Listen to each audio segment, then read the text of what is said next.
Welcome to Rooftop Perspectives, inspiring Christ followers to join Jesus in his mission in their everyday lives. Welcome to Rooftop Perspectives. I'm Michael Brewer, and this is John Whaley. And John, I'm glad to see you again today. I'm glad to see you this week, and it's going to be, I'm looking forward to this third episode of this series. This one is special. It is. They're all special, but this one, well, they'll know when they see it why. They really will. We're glad you joined us today on Rooftop Perspectives. Our focus each week and our goal each week is to inspire you and to encourage you to join Jesus in his mission in your everyday life. And we do that by sharing the stories of people who are and reports how God's moving across the nations and what he's doing. And today we continue this series of joining Jesus with Life Action. And it's an opportunity to meet some people at the core of all that Life Action does week in and week out. John, tell us about this unique interview today we have. Well, today is a unique interview. In the first two episodes, you heard us talk about these Life Action teams that travel across the nation 9 months of the year and lead these revival summits across in so many different churches. But those teams are made up primarily of young people, the Gen Z generation in which God is at work today. Most of them age 18, 24, somewhere around there. And they make up three teams known as the blue team, the silver team, and the red team. Well, while in Michigan in August, I sat down with three of these amazing young adults, one from each team. And we talked about revival. We talked about their journey to Christ.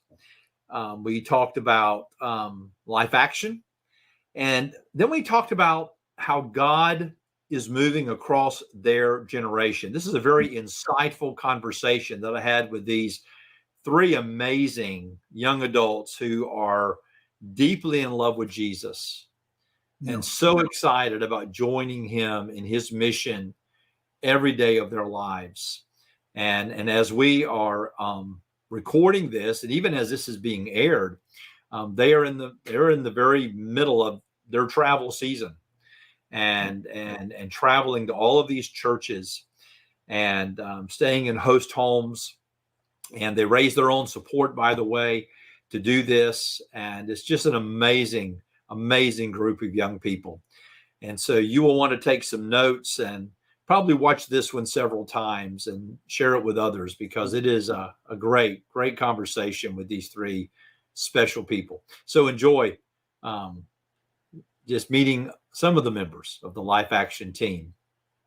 Well, it's great to be with you guys today. Welcome to Rooftop Perspectives. And for those that are watching, just to let them know, we are in Michigan at Life Action Camp. And it's been already an amazing 2 days, part of Seek Week. And just want to kind of talk to you about your stories and where you're at. And first of all of you introduce yourself and tell us, first of all, a little bit about your Life Action, how you came to Life Action.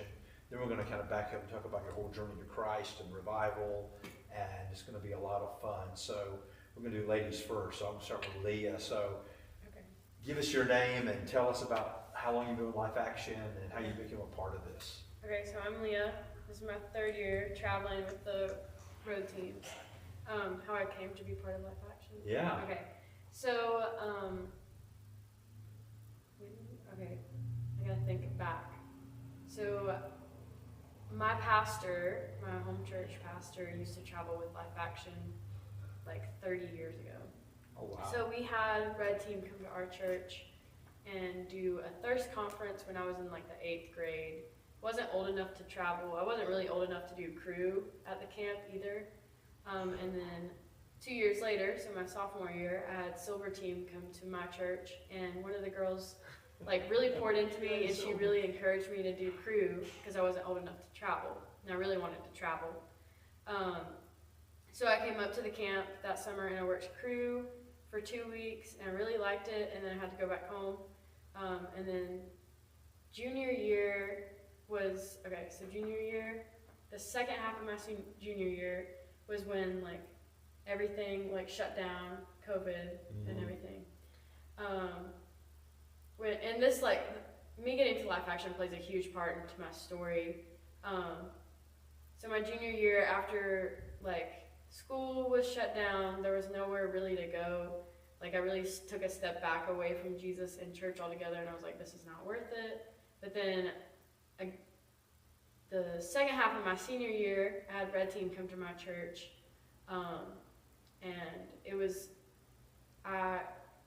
when they came to my church, one of the girls invited me to come when I was working one day. And I was like, okay, I'll give this one more shot. So I went to the conference, and I had forgotten how good Jesus actually was and how worth it actually was.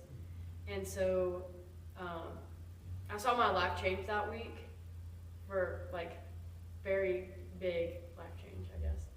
And I really wanted to be a part of it, and I wanted to be a part of it before then, but Jesus had made the time work out so perfectly where I was in this spot where I had seen how this ministry can affect people who have like taken a step back and actually want revival and want the truth.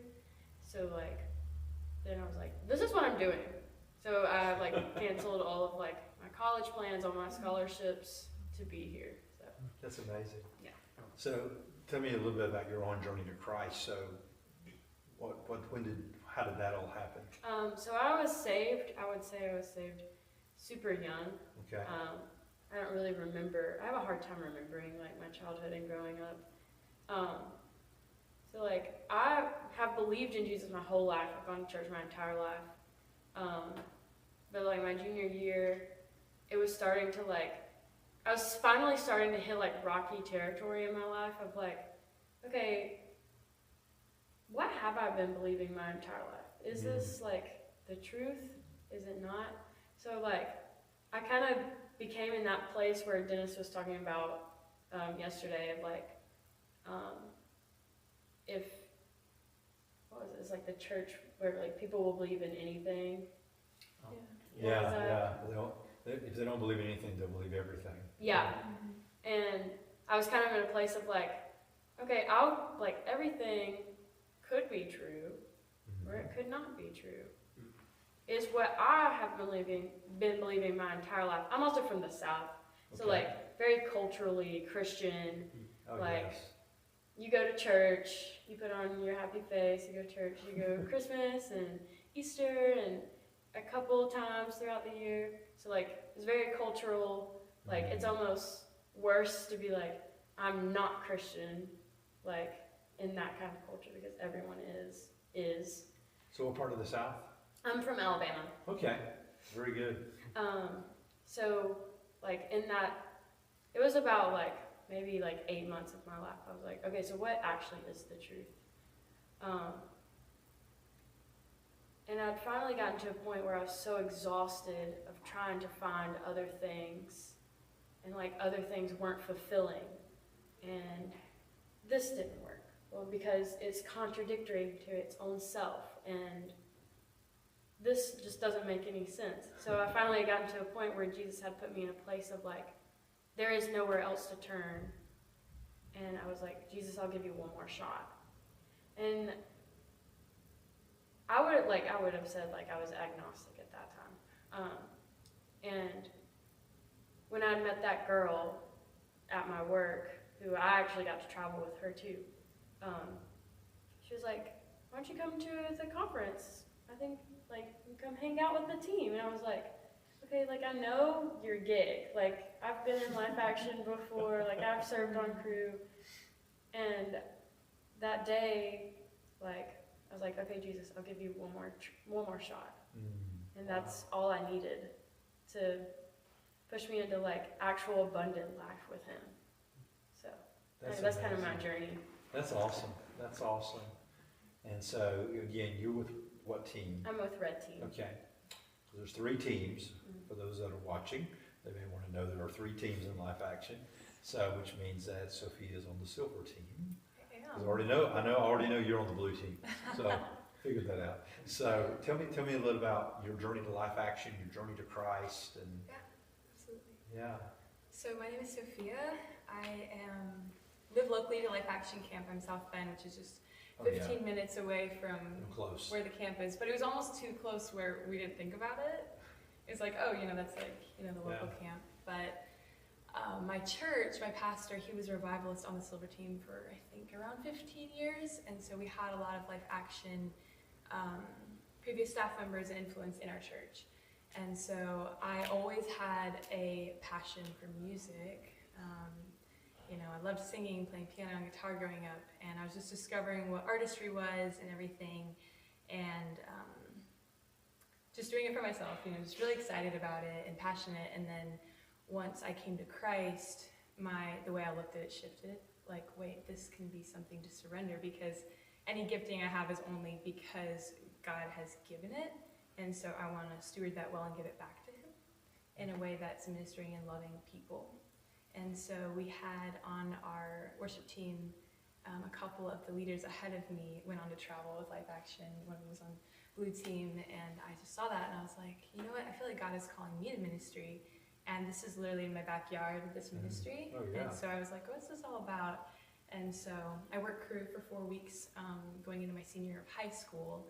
And then I hopped on the road last year, and now I'm here again. So that's kind of how I got there. So yeah. That is so cool. Yeah. So when did you come to know Christ? Really young? Yeah. No, it was almost 13. Okay. So I grew up in a Christian home where the gospel was presented very well. My mom was very adamant about sharing the Bible with us, and my father too. But I had a lot of chaos in my spirit and in the home. And what was really hard is that the gospel was presented well, but the example in my home, my dad, he actually wasn't saved, but he was living as a Christian, like on the outside. And so I was very angry because I saw this is what God as a father is. And my father says he loves God, but there was a disconnect. And so I had a lot of conflict and chaos in my spirit of like, well, I can't really trust God because I can't really trust Dad, And so there was a lot of bitterness and this tug, but there was also being presented with the word every day.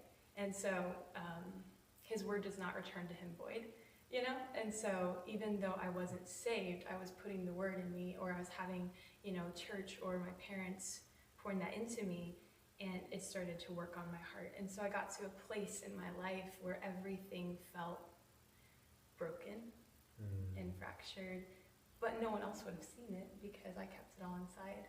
And I only allowed the brokenness to be seen when it was safe to be seen. And so when I got out with people, I put the smile on, I was happy, I was ready to serve for the approval of people. Yes. And that's honestly a selfish way to live, right? When you're living for the approval of others, it's for your own glory, because you want to see them appreciate you, not God.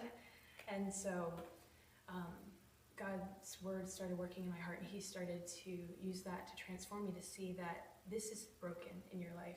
This relationship might be broken or scary. You might feel like chaos, but I am your peace, and I am Lord, and he's the only one that deserves glory and honor and praise. And so I was brought to a place of surrendering. I think of Isaiah 6 when Isaiah has a vision about being in a temple with a seraphim and seeing the presence of God and the holiness. And woe is me, for I am a man of unclean lips, right? And he came and saw the holiness of God and knew, I can't be here. And then God cleansed him. And then he said, here I am. And then God sent him out. So yes, I'm broken, but I'm cleansed so I can surrender to God, and he can send me out to love vulnerably. It's so good. Yeah, because then I got to see that redemption, because through the years, then as God was restoring my heart, he eventually restored my dad's heart. Oh, cool. And so my dad came to Christ when I was, I think the summer before I went on the road. or the That's year so before. good. And so I got to see that transformation in his own life, because all those years that God didn't forget my dad, you know, in his brokenness too. And so I think that's what's beautiful about being part of Life Action is my own story. I've seen the broken, fractured family that looks perfect on the outside, but once you get in, it's just a mess. And God sees that, and he still loves us and knows us. And so here I am, and it's like I've seen him transform, and I'm still in that sanctification, but it's like I'm broken, but here I am, send me, you know. I love that. It's quite a great story. Great story. And to hear the story of your dad's transformation through all of that. So good. Yeah. Now we come to Cameron, who really has two answers when you ask him how long you've been in Life Action. So you have kind of a double answer. So tell us a bit about your Life Action journey, which started when you were very young, and through all of that, how you came to know Christ. And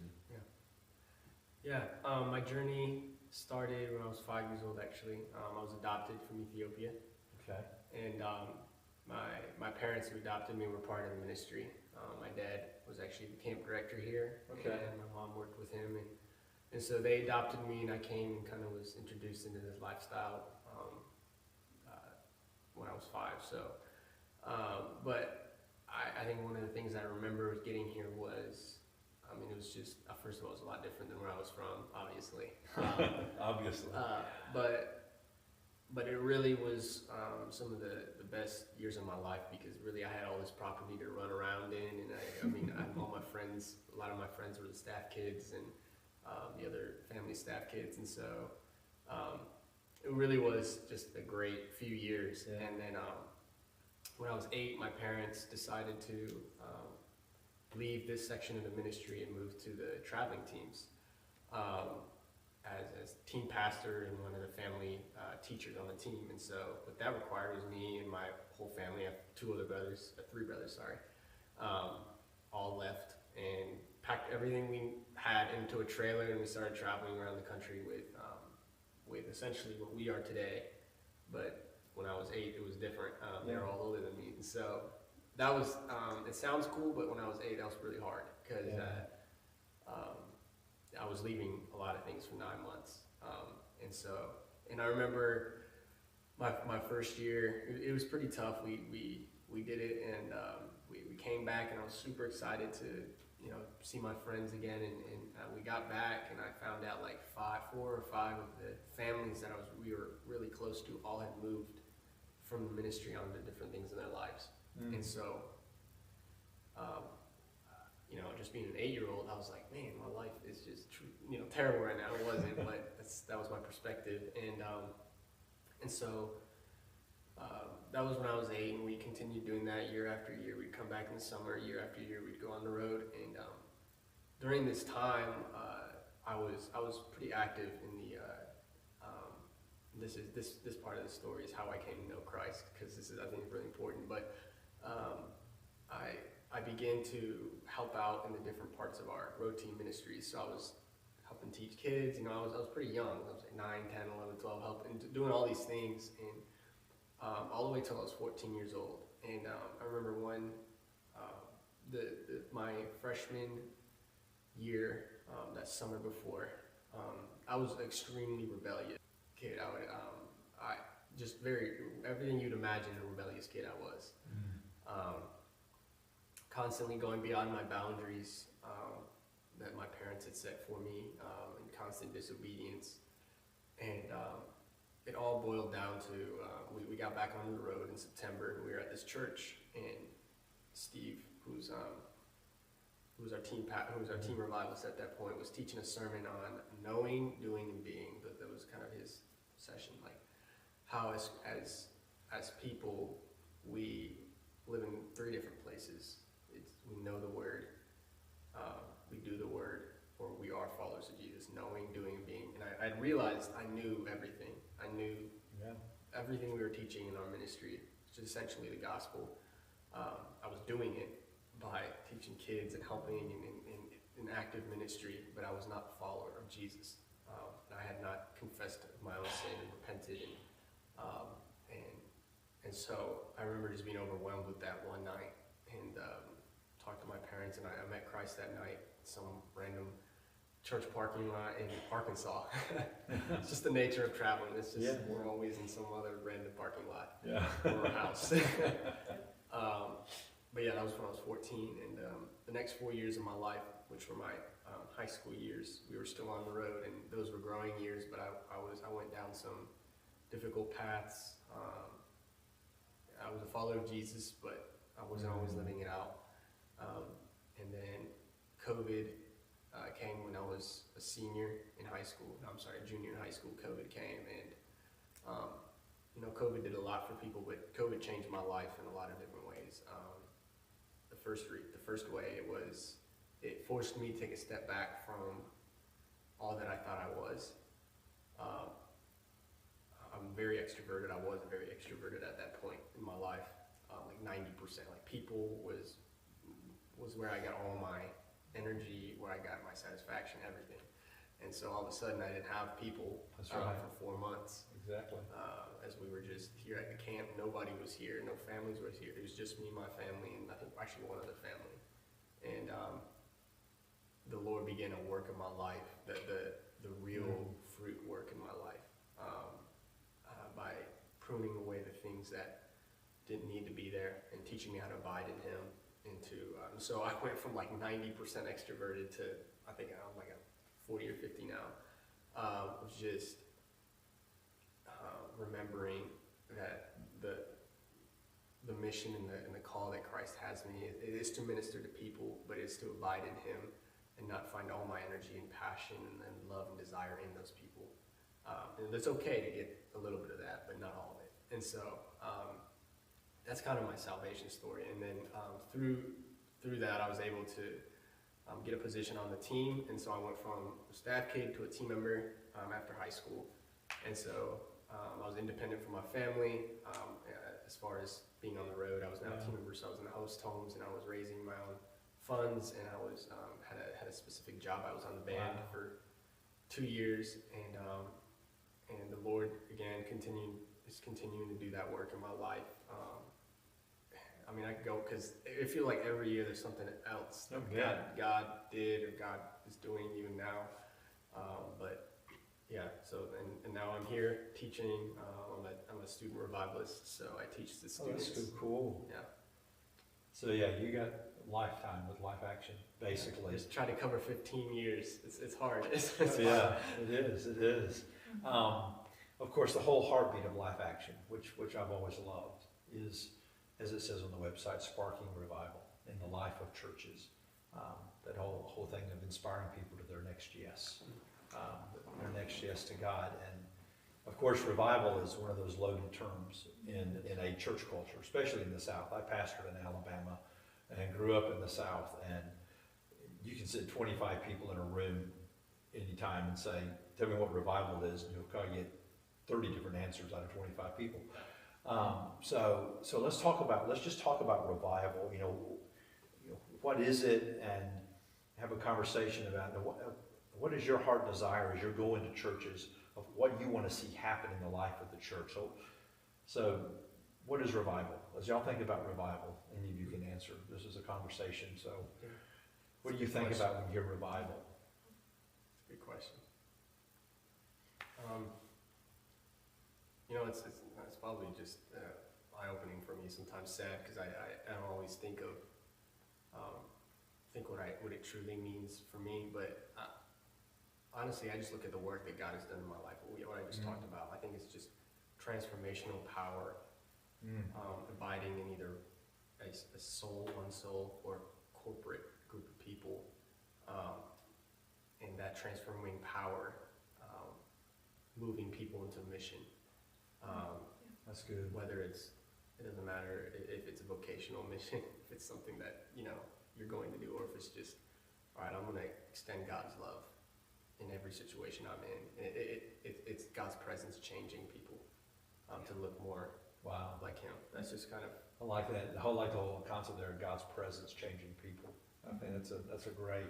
So when y'all think about revival, other insights there. I mean, It is like a loaded term, and like in the South, it is used really loosely. Oh, yeah. I mean, you ask people in the South what a revival. Well, that's that 4-day meeting we have Yeah, every we had spring one and every last fall. week. Yeah. So, I don't like. That's something I've kind of asked myself since I've been here. Like, what does revival actually look like? Is it widespread or is it personal? So I don't know. Like, revival is mission.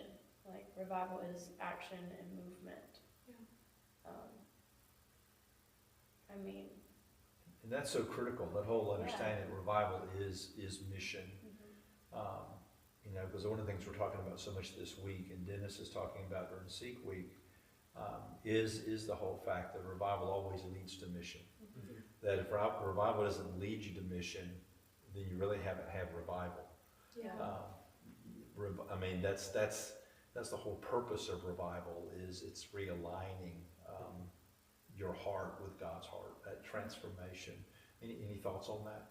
It's so funny. I was actually thinking of the word realignment as well. Yeah. Like, I don't know. In this world, we have so many trials and sufferings. And I was talking to one of my pastors one time, and just kind of sharing my struggles. And our circumstances, when we're looking at them horizontally, just around us, they seem so daunting and so big. Yeah. And we take our eyes off of God. And so he becomes, in our eyes, very, very small and far away. Like, are you even in this, God? And these seem massive and life-altering. But it's him realigning our focus to be like, who is God? And being in awe of him.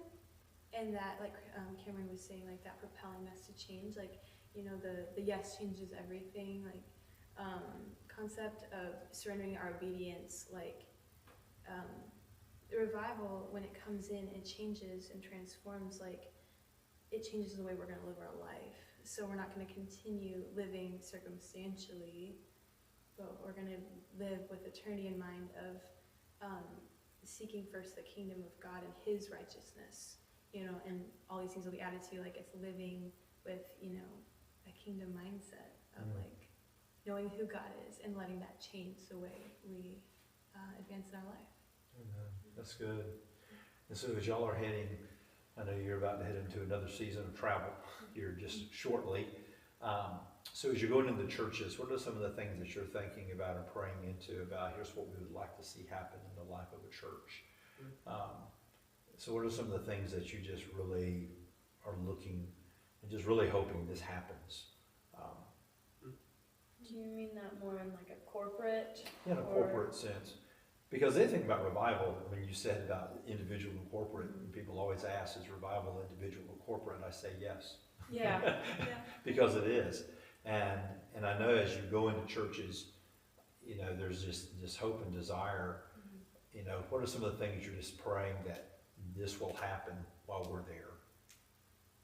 I kind of like always pray for the people who were in my spot when I attended an event, and like people who are like seeking the truth and they're giving it another shot. Like, I always pray for people who are looking for that, like more personal revival. And that's harder to see. Obviously, we won't always hear about that, or like those people won't always join the team. Like, so that's something that I tend to really pray for, the people who are curious and just seeking what life with Jesus is like, rather than like, I turned my whole life around, more of like the people who have the questions and like wandering in, like those are the people that my heart is for when we go out to churches. That's good. People can understand it's relationship, not religion, and really understand who Jesus is. Because we realize as we go into churches, you know, you have a significant number of people who come who think they're Christians, but they haven't yet surrendered to Christ. They've never said yes. They've gone through all the external, and you got a lot of those people seeking and trying to figure out, is this thing really real? I mean, does this Jesus, can he really change my life? And a lot of people, we forget how many people are sitting in our churches every Sunday who have walked an aisle, they've prayed a prayer, they've been baptized, but they've never. We're hoping that during that week they connect and realize, oh, this is what it means to follow Jesus. What's some of the things you're thinking about praying for as you go into churches, Sophia? Yeah, I think that an aspect of it that God's kind of impressed on my heart is the families. The families that come in that feel like they have to have it all together and, show up on Sunday morning and the exterior looks really good. Yeah. And we're ready to be at church, we serve, but then it's just fractured. And I guess my heart would be them being led to a place where they can be honest, coming to God and allowing God into transforming the family unit of what that looks like for families to be unified. Because there's so many families that are together, but there's so much disunity. And so allowing God to shape and renew the kids and the parents and that relationship, and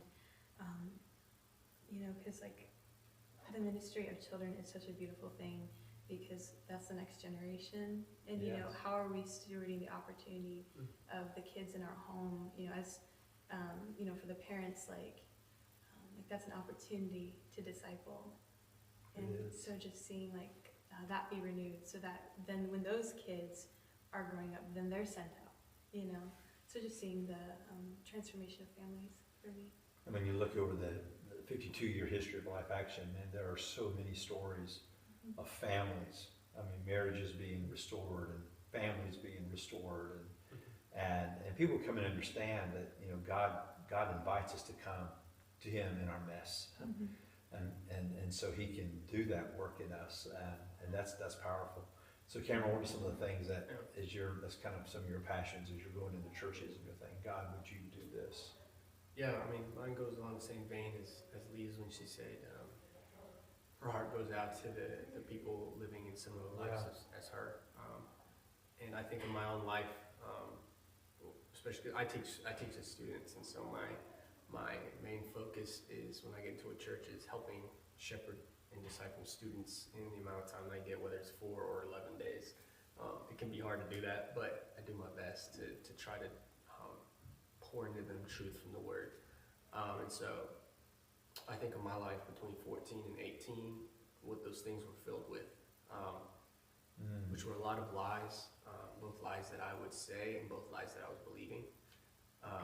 And then I think of a wrong sense of my identity, placing, again, I talked earlier about placing all my passions and desires and joy, I guess, happiness in people rather than Christ. And so my heart goes out to students, young people who are living lives where they don't truly understand who Christ has made them to be. And I pray that the Lord just completely restores their lives, that they don't seek to be comfortable, they don't seek to be just living lives where everything just works for them. They're happy. I hear that phrase, I just want to be happy. And it's that's not the goal of the following Jesus, not to be happy. The joy comes in following Him wherever He calls you to. And so the thing that I seek for most and I pray for is just restored views of Jesus. Because the reality is, a lot of the churches we go into, people already have some sort of concept of what they think Jesus is. But most of the time it's the wrong concept. It's not biblical at all. That's good. And so to restore that view of Jesus, which I just think of myself, of when during those times in COVID, when I was just by myself reading the Gospel of John, I was just in there the whole time and just reading the words of Jesus. And I think it's I don't remember where it is, but I think of Jesus when He was praying the high priestly prayer. And He's praying for the people that He'd been ministering to for 3 years. He was about to die. He's crying out to His Father people that he's lived with for 33 years. And I just have that same passion and desire for the people that I get to minister to, praying for them, crying out for them on behalf. That's really my desire, is to see restored relationships with Jesus. That's good. That's good. Well, kind of wrap up with this question, since Asbury, this has been an amazing year since Asbury. As we're watching God just move across your generation. There's so many things that have happened on dozens of college campuses. And there's many of us that have been following revival and awakening for decades and praying for awakening. And many of us sense that your generation is the new wine and the new wineskin that's going to bring in a revival and maybe the next great spiritual awakening. Just, what do you sense is God's doing in these days, especially among your generation, as we look at what God's doing across student ministries, campuses? What are some of what do you sense God's doing? I don't know. It is a big, it's so big. Oh, it is. It's so much bigger than I could ever imagine. But I personally think God is really using what we've grown up in to almost we're the first generation to grow up with social media and technology at our fingertips. So we've been fed all these lies our entire life of how we're supposed to be, how we are supposed to show up and have it together and everything. So I think growing up seeing all of that almost pushes us further into truth seeking. And is those lies even worth pursuing? What is me and my mom talk all the time about how our generation is a truth seeking generation. It is. Yeah. And we'll do anything to find it. And God's using that, I think, to spur. That's what's happening on a lot of these campuses. Is that we want to know truth. Other thoughts about that? Yeah. Kind of going off of what Leah said, I think there's a hunger because, like you're saying, the happiness, the whole concept of we're living for our own enjoyment or happiness or find the next thing. It's it's hard when you seek happiness in everything and find it in nothing, or you find it for very short times and then it leaves you feeling empty and just gross. And so I think there's a frustration of dissatisfaction, or however you say that word. Dissatisfaction. Dissatisfaction. But things I like aren't. your word better. Yeah. Thank you. I came up with it on the spot. So, but there's a hunger for more, and like you were saying, truth seeking. What is going to satisfy? And are we living for our own happiness, or are we living for something more? Yeah. And so It comes down to what we're living for, and getting a taste of that, and then God's That's using good. that. So. That's good. Any last thoughts? Yeah, I just echo what they say, especially Leah when she's talking about finding truth. It's just we live among people who are trying to find what's true. And that's why, you get a lot of students and a lot of high school students and college students believing a mixture of 10 different religions, and I believe a little bit of this, a little bit of this, a little bit of this.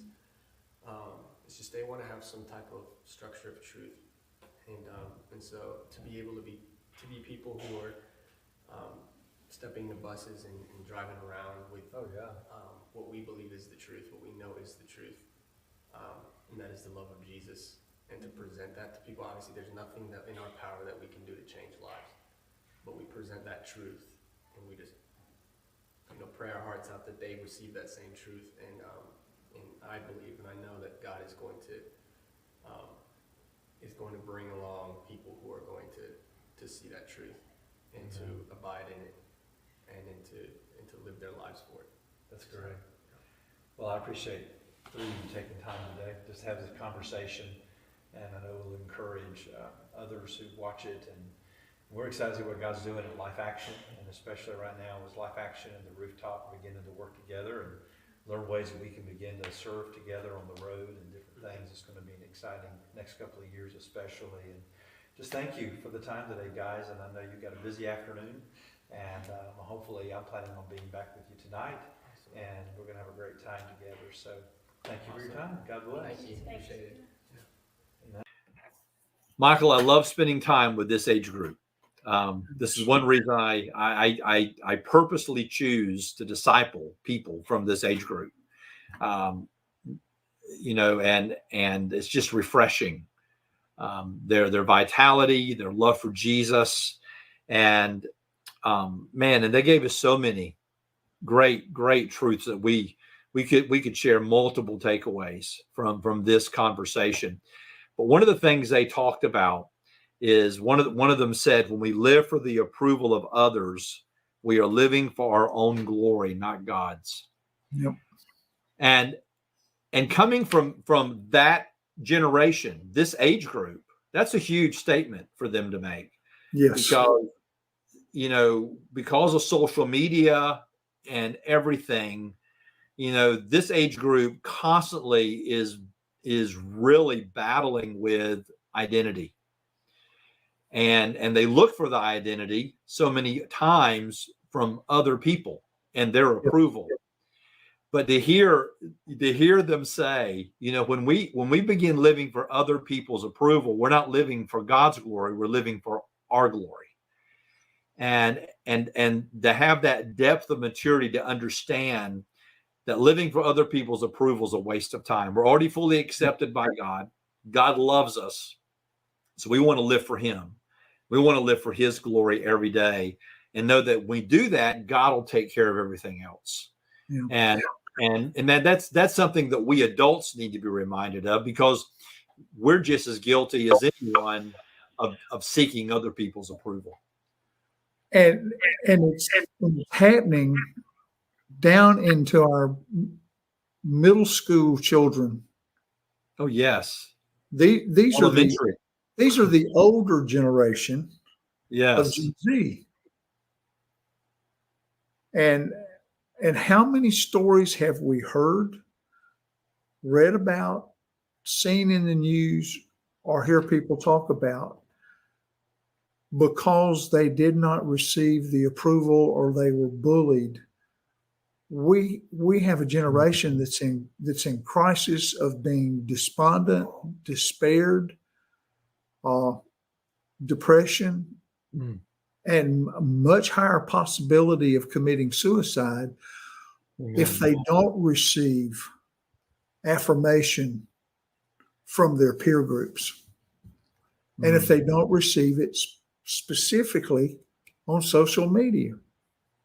So this is a profound reality that needs to be spoken into this generation. Yeah. That's the reason true revival is so important, and getting them to share their take on what revival was. And we came away with the revival is transformation power, moving people into mission. It's not just this wonderful touchy-feely, oh, I'm right with God, but it's this moving within the individual that I'm now part of God, and he's going to reach my friends, my family, my community through me, with me, by me. The transforming power of God that moves people into mission. And the mission is Jesus's mission. Exactly. Walking with him, living with him, letting him lead us and guide us, so that God the Father, speaking through God the Son, leading us by God the Spirit, the triune God gets to take us into the world to be the light and the salt and everything God promises us we can be. That's what revival does. It transforms us. Yeah, and they get it, that it always leads to mission. Yeah. And this goes right back to this new Say Yes Summit that we're developing with Life Action. Saying yes to Jesus is saying yes to mission, and understanding that revival is always transformational. I like what you said, Michael. It's not a feel good, because many people in the church today, they think revival is a 4-day meeting with great preaching and great music, and we all walk away feeling woohoo. And the reality is, real revival leads to brokenness, repentance, confession. Real revival changes you from the inside out and makes you a new person. And so it's not just a 4-day good meeting. And then toward the end of the conversation, we talked about how God is moving in the Gen Z generation. And I love what one of them said when she said, God is using what we are growing up in. She says, we're the first generation to grow up with social media technology. And I love that phrase, social media technology. And she said, we've been fed all of these lies. And one of those is, if you want to be happy, find other people's approval. We've been fed all of these lies, which has driven us to seek truth. And several times they talked about, we'll do anything to find truth. This is a truth-seeking generation, which I believe explains why God is moving so powerfully in this generation. Yes. And why God did what he did at Asbury, why God is doing what he's doing in literally dozens of campuses right now across the nation, not just college, but high school, even down the middle school campuses, because we are in a generation that says we want truth, and Jesus is the truth. And because they're open and they are seeking, God is revealing himself to them in some amazing ways. And it's exciting to realize that this is we're talking 60 to 70 young people that travel with Life Action. And many of them, before they can even travel, when they're in high school, they're serving in Life Action camp as a crew member. And to realize, when you get despondent, understand that these 60 or 70 just represent thousands more like them across the nation of students who are just seeking truth. They're seeking God, and God is meeting them on their campuses, meeting them in their churches. Man, I don't know about you, Michael, but these are exciting days to be a part of. When one of the statements, and I can't remember which one made, because I have 16 takeaways on my piece of paper from this video, and we narrowed it down to 3. We married some of them together, and that helped. But they said, we're no longer living in the moment, but living in the scope of eternity. Oh, wow. No longer living in the moment. And this is a generation that's always been about the moment. Always. And to hear them say that, I mean, my hair's standing up on my arm now, just remembering the context of all they were saying. But no longer living in the moment, but living in the scope of eternity. I mean, that's the big picture. Yeah. That a lot of my generation has forgotten, because somewhere along getting older, you start living in the moment again. Amen. And you forget the backdrop is eternity. It's so much more. Now, and this is one reason I want to encourage those of you that may be listening or watching that are part of mine and Michael's generation, the older generation. This is also a generation that is looking for the wisdom and mentorship of an older generation. And I have several that I disciple right now. And one of them came to me several years ago and said, would you disciple me? I mean, they enjoy hanging out with our age because they want to learn from us. But the thing I understand and learn every time I meet with this generation, man, I learn so much from them. And I'm reminded so much of truth like what you just shared about we live in light of eternity. We don't live for the moment. And we need to be reminded of those truths. So we want to encourage you, if you want to know more about Life Action, just go to lifeaction.org. I encourage you, if you're watching this, you're a pastor and you've never had a Life Action team come to your church, you need to book a team. They come in and they do everything, Michael. I mean, they come in, they lead the worship, they work with the children, they work with the students.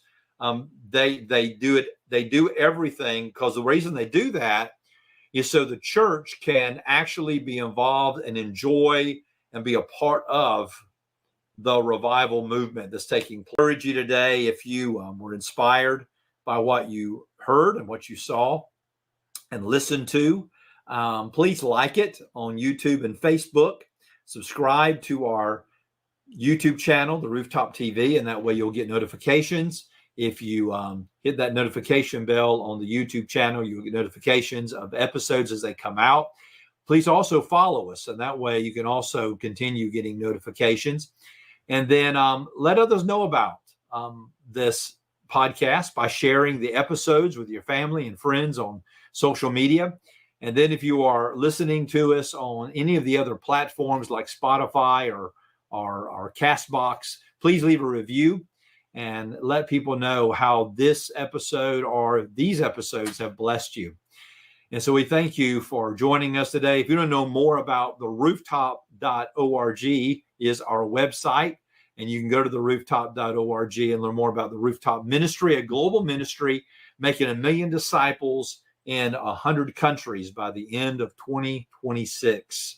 And you can also discover how to become a part of this vision that God has given us.